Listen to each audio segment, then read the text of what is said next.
تعالوا نعمل مع بعض مكرونه بالجمبري والانشوجه او باستا بوتانيسكا. ازيكم احلى ناس في العالم، انا عمرو حلمي والنهارده جاي اعمل لكم الباستا السي فود المفضله ليا. انا هعمل ايه؟ هعمل باستا بوتانيسكا. يعني ايه الكلام ده؟ هنعرف. بس النهارده هستخدم سيتشيليانو الشيلز، البراند المصري بس وصفه ايطاليه. يلا بينا اقول لكم المكونات.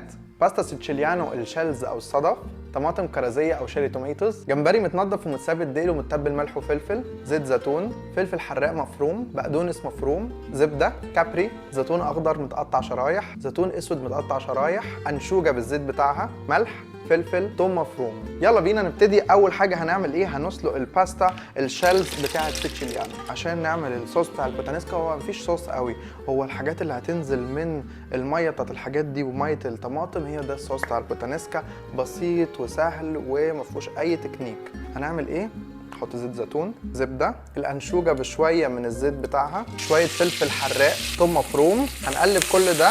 الريحه من هنا مش قادره اقول لكم عامله ازاي، بصوا المنظر مش معقوله.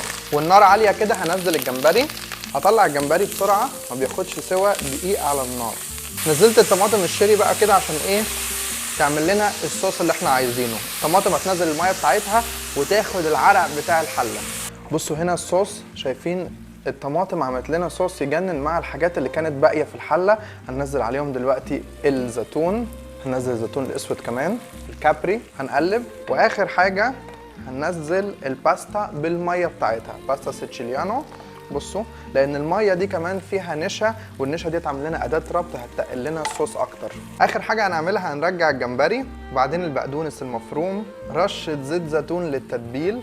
اخر تقليبه هنقدم على طول، وهوريكم منظر بعد ما اتقدمت. بصوا بقى، يا عيني على المنظر ويا عيني على الدخان.